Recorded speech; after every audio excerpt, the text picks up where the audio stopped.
The Intergalactic Academy of Knowledge stood as a beacon of learning, its spire-like structures piercing the endless void of space. Encased in shimmering plasma fields, the Academy floated on an artificial planet, orbiting a dying star. Species from every corner of the galaxy mingled here, their paths converging in pursuit of enlightenment. For Vec Thozer, an eager student from the orderly Zorvian Federation, this was a dream come true. Vec stepped out of the starship, their skin glinting with the iridescent hue characteristic of Zorvians. Their wide, curious eyes drank in the Academy's grandeur. Around them, beings of all shapes and forms bustled about. A crystalline entity hummed as it glided past, while a towering insectoid clicked its mandibles in a melodic rhythm. Vec's two hearts swelled with excitement. This, they thought, was the pinnacle of civilization, a place where peace, order, and intellect reigned supreme. As orientation began, Vec was introduced to the core principle of the Academy: knowledge without boundaries. Every subject imaginable was open for study, from the birth of stars to the psychology of hive minds. Yet, as the holographic syllabus scrolled before them, one section caught their attention: restricted studies. Some knowledge, the headmaster, a multi-limbed cephalite, explained, is deemed too volatile or destabilizing for most species. Access is forbidden for the safety of all.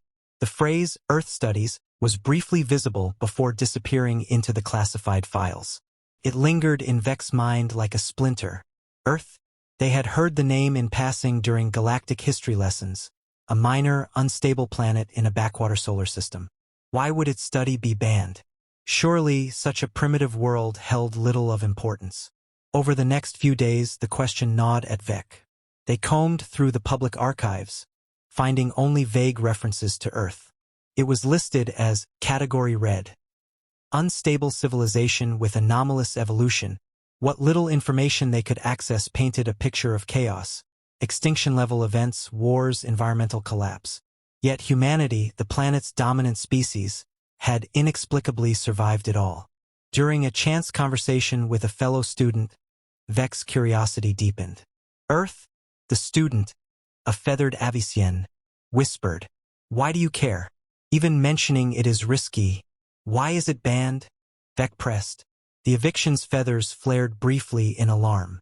Because humans are different, dangerous even. Some say their history changes those who study it.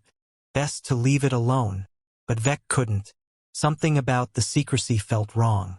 Knowledge was knowledge. How could learning about a single planet be so dangerous? Driven by their insatiable curiosity, Vec began digging deeper. Late one night, in the quiet of their dormitory, they accessed the Academy's restricted database. It was no small feat. The Zorvian Federation's advanced intellect gave them a natural edge in technology, and Vec exploited this to bypass the Academy's firewalls. What they found both baffled and intrigued them. Earth's file was riddled with warnings: access restricted, psychological hazard, and history classified, yet Vec managed to unlock fragments of information. The Toba supervolcanic eruption, the Ice Ages, the invention of nuclear weapons. Each event seemed designed to obliterate humanity, yet humans had endured. Vec stared at the screen, unsettled. How had such fragile creatures survived disasters that would annihilate most advanced civilizations? The next morning, Vec's defiance brought consequences. "You've been flagged for unauthorized activity," their mentor, Professor Zelian, said, their many eyes narrowing in disapproval. The professor was a respected elder of the Vroon species, known for their patience, but their tone carried an edge. "Earth Studies is banned for a reason, Vec. Do not pursue this." "But why?" Vec demanded. "Surely, as scholars, we are meant to seek the truth. What harm could learning about one planet do?" Zelian leaned closer, their voice a low hum. "Earth is a reflection of chaos. The study has driven some to madness. Others have become obsessed, abandoning their own people to chase the allure of humanity's contradictions. It is not knowledge, it is contagion. Let this be your final warning." Despite the reprimand, Vec's resolve hardened. That evening, they stumbled upon a whisper network of students who shared their forbidden interest.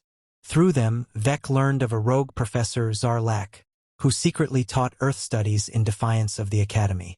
The group agreed to meet in a hidden chamber deep within the Academy's labyrinthine halls. The secret seminar was a stark contrast to the polished classrooms above.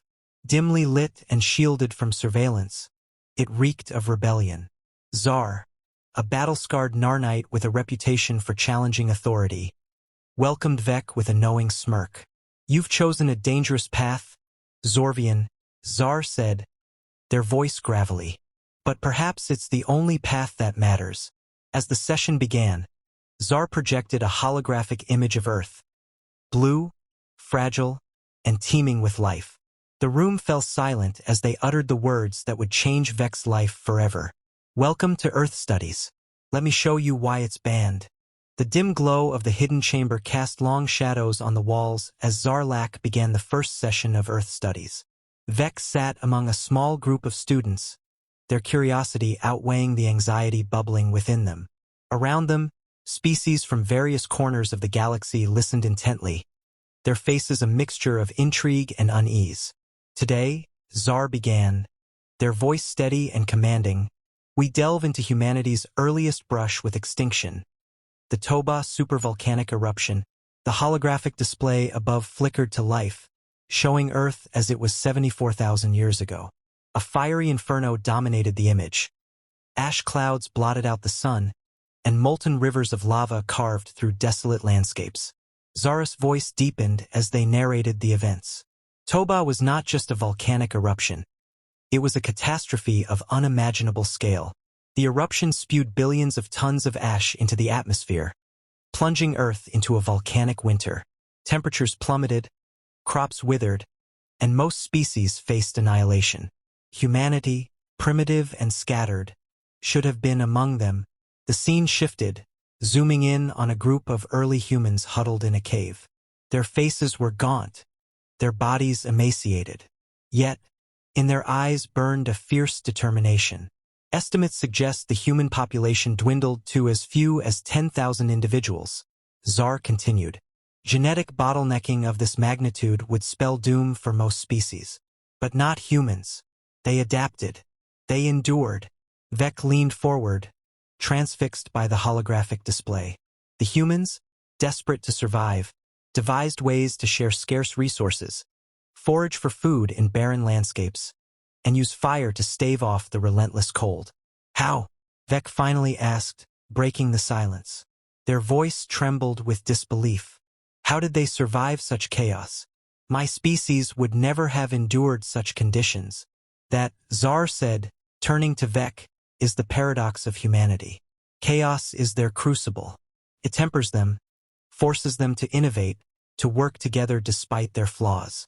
It is precisely their instability that grants them strength. The words unsettled Vec. Zorvians prided themselves on their orderly society, where crises were virtually non-existent. They couldn't fathom thriving in such an unpredictable world. The projection shifted again, this time showing Earth's recovery after the eruption. Vegetation returned, animals roamed the landscapes, and humans not only survived but began to thrive. But their survival came at a cost, Zar said, their tone darkening. Humans evolved to expect conflict. Their adaptability is fueled by their chaotic nature, a dual-edged trait that ensures their survival but also sows the seeds of destruction. As Zar's words sank in, Vec felt a strange unease creeping over them. That night, as they tried to rest, they were plagued by vivid dreams. They saw the ash-filled skies, heard the cries of desperate humans, and felt the weight of their struggle. For the first time in their life, Vec questioned whether their species' perfection was a blessing or a limitation. The room was silent as Zar dimmed the lights, their scarred face illuminated only by the faint glow of the holographic display. This session, Zar warned, would be more unsettling than the last. Today, we examine humanity's self-inflicted catastrophes, Zar began. If Toba proved their resilience against nature, their wars demonstrate their resilience against themselves. The display shifted to an image of Earth in the mid-20th century, a time of global upheaval. Zar's voice was heavy as they described the Second World War, a conflict unparalleled in its scale and destruction. The hologram zoomed in on soldiers trudging through muddy trenches, cities reduced to rubble, and civilians fleeing with nothing but the clothes on their backs. World War II, Tsar explained, was a war fought across continents, involving over 70 nations. It cost more than 75 million lives, civilians and soldiers alike. The room grew tense. For most of the students, violence of this magnitude was unimaginable. Vec, unable to look away, stared at the projection of mushroom clouds rising into the sky, the atomic bombings of Hiroshima and Nagasaki. "What is that?" a crystalline student asked, their voice trembling. "Nuclear weapons," Tsar replied grimly. "The deadliest tools ever created by humans, capable of annihilating cities in an instant. These bombs killed tens of thousands in mere moments and left scars on the land and its people for generations." Vec's mind reeled. The Zorvian Federation had long since eliminated war, resolving conflicts through diplomacy and reason. The idea of deliberately creating tools for mass death seemed unfathomable.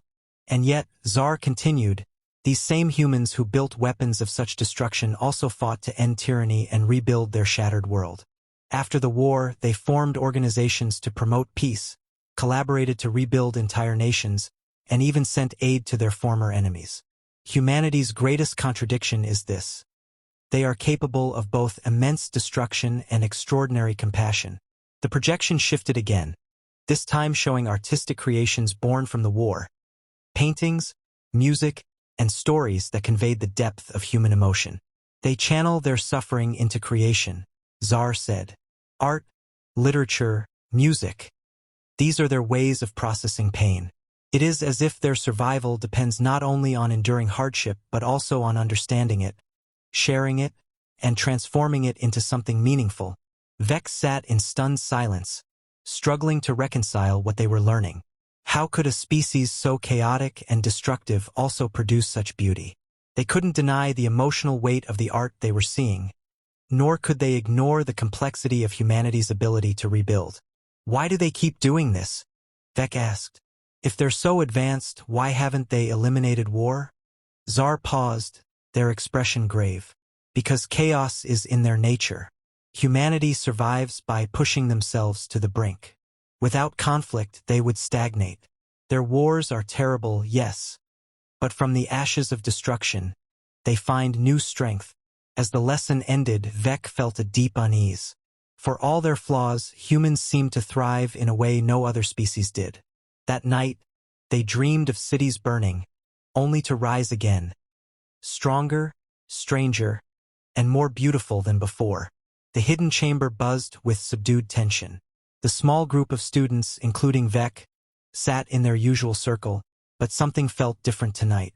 Tsar Lack's demeanor was somber, their movements slower, as if weighed down by the gravity of what they were about to reveal.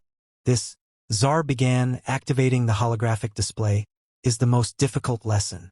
Today, we will explore humanity's most dangerous trait. Hope. The projection flickered to life, showing Earth from orbit. Its blue and green hues were vibrant, a stark contrast to the turmoil Tsar had taught in previous sessions. Slowly, the view zoomed in, focusing on humanity's endeavors to reach beyond their world. Rockets launched into the sky, leaving trails of fire behind them. Despite their wars, their disasters, their chaos, Tsar said, their voice tinged with awe, humans look upward. They are creatures of ambition, driven by an unrelenting desire to explore, to create, to leave their mark on the universe. Their hope is their most beautiful and most dangerous quality. The projection shifted to footage of the Apollo 11 moon landing. The room watched in silence as a human, encased in a protective suit, descended a ladder and set foot on the lunar surface. That moment, Tsar said, was not just a triumph for humans. It was a declaration to the cosmos. We will not be bound by our world or our limitations. Vex stared, enraptured. No Zorvian had ever attempted anything so bold. Their species valued stability over risk, preferring the comfort of their homeworld to the uncertainty of the stars. Yet here was a species, fragile and flawed, defying impossible odds. But hope, Tsar warned, is a double-edged sword. The projection shifted again, showing images of climate crises, pollution, and overcrowded cities. Earth's ecosystems buckled under the weight of humanity's ambition. In their pursuit of progress, Czar explained, humans often overlook the cost. Their hope blinds them to their own destructiveness. They burn their resources, pollute their world, and push their planet to the brink. Yet even as they face extinction by their own hand, they refuse to surrender. The room was heavy with silence. Vec's mind raced, torn between admiration and dread. They had never encountered a species so willing to gamble everything on a dream. The projection shifted one final time, showing Earth in the present day. Czar's voice softened, almost reverent. Despite their flaws, humans remain. They are building solutions to the crises they caused: clean energy, space exploration, global cooperation. They fall and they rise. They destroy and they rebuild. This cycle defines them. It is why Earth Studies is banned. Their story is too chaotic, too contagious. To study them is to question the order of your own existence. Vec's hearts pounded. They understood now why Earth Studies was forbidden. Humanity was not simply dangerous, it was transformative. The lessons they had learned had already begun to reshape their view of the universe. As the session ended, Czar gave Vec a final warning. You've seen enough. Leave this knowledge behind or it will consume you. The choice is yours. But Vec knew the truth. There was no turning back.